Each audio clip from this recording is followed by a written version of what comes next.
जय हिंद student. UP PCS mains 2025 का हाल ही में पेपर चल रहा है, जिसमें से आज सेकंड डे है।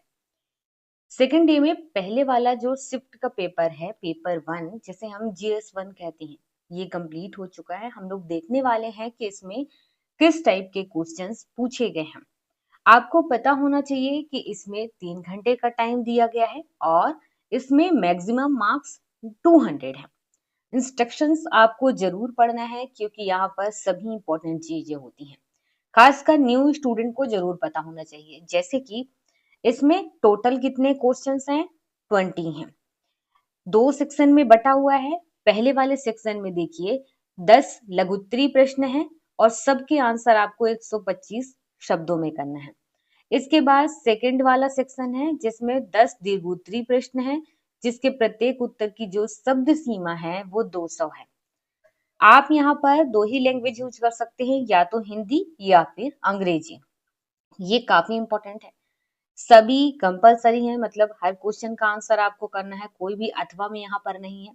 प्रत्येक प्रश्न या भाग के लिए नियत अंक उसके सामने दिए गए, आपको नंबर भी बता दिया गया कि कौन कितने नंबर का है।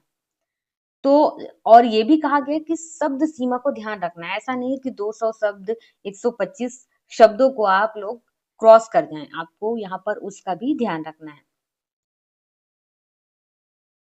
अब हम आगे देखते हैं। तो सबसे पहले सेक्शन ए में क्वेश्चन है नंबर 1, मौर्य काल में कला एवं प्रौद्योगिकी के विकास पर एक संक्षिप्त टिप्पणी कीजिए। दूसरा है 19वीं शताब्दी के भारतीय सामाजिक धार्मिक सुधार आंदोलन में स्त्रियों के मुद्दे एक प्रमुख चिंता का विषय थे, स्पष्ट कीजिए। थर्ड है उग्रवादी उदारवादियों के विचारों और कार्य प्रणाली के विरुद्ध एक प्रतिक्रिया थी, इस कथन की आलोचनात्मक व्याख्या कीजिए। इसके बाद फोर्थ नंबर है, क्या वैश्वीकरण सांस्कृतिक एकीकरण एवं सांस्कृतिक संघर्ष दोनों को अग्रसर करता है, स्पष्ट कीजिए। फिफ्थ नंबर का है, ग्रामीण भारत में विकासात्मक मुद्दों के संदर्भ में निरक्षरता और गरीबी के बीच क्या संबंध है। इसके बाद आलोचनात्मक मूल्यांकन कीजिए। 6 नंबर का क्वेश्चन है, आधुनिक भारत में क्षेत्रवाद चुनौती एवं अवसर दोनों हैं, स्पष्ट कीजिए। 7वें नंबर का क्वेश्चन है, भारत में हिमनदों की प्रकृति में विभिन्नताओं की समीक्षा कीजिए। 8वां नंबर है, भारत में मैंग्रोव और प्रवाल भित्ति समुद्री संसाधन प्रबंधन में किस प्रकार योगदान प्रदान करते हैं। 9 नंबर का क्वेश्चन है, चीन भारत सीमा विवाद के उद्भव विस्तार और निहितार्थ का परीक्षण कीजिए। इसके बाद 10वें नंबर का क्वेश्चन है, मानसून की उत्पत्ति के अभिनव सिद्धांतों का आलोचनात्मक परीक्षण कीजिए तथा मानसून पर एल नीनो के प्रभाव का विवेचन कीजिए। इसके बाद सेक्शन बी है। सेक्शन बी में यहाँ पर 11 नंबर का क्वेश्चन है, स्वतंत्रता पश्चात भारत के एकीकरण में सरदार पटेल की भूमिका का आलोचनात्मक विश्लेषण कीजिए। 12 नंबर का क्वेश्चन है, 1857 से 1947 का कालखंड भारत के इतिहास का अत्यधिक परिवर्तन का काल था, इस कथन का विश्लेषण कीजिए। 13 नंबर का क्वेश्चन है, जर्मनी का एकीकरण राष्ट्रवाद के आदर्श और यथार्थवादी शक्ति राजनीति के अंतर्विरोध का प्रतीक माना जाता है, इस संदर्भ में एकीकरण के मार्गों और उसके अंतरराष्ट्रीय निहितार्थों का आलोचनात्मक परीक्षण कीजिए।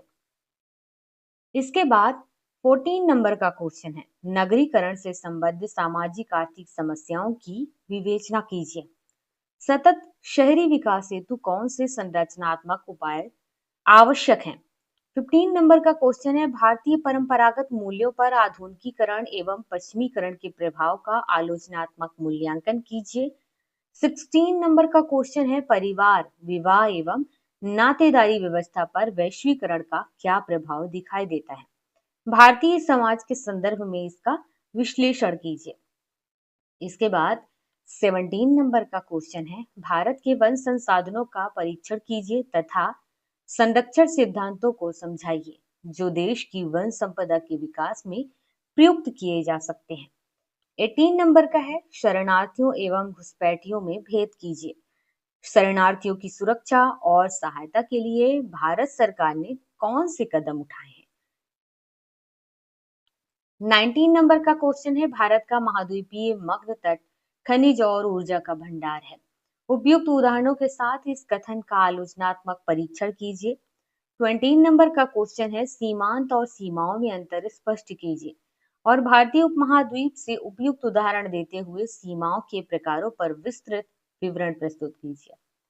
यहाँ पर आपने जाना कि स्टार्ट में जो क्वेश्चन 1 से 10 तक हैं, वो 8 नंबर की क्वेश्चंस हैं। 11 से लेकर के 20 तक यहाँ पर के जो क्वेश्चन मार्क्स हैं वो 12 नंबर के हैं। तो काफी सारी चीजें उन स्टूडेंट के लिए ये इंफॉर्मेटिव रहेगी जो अभी नए हैं।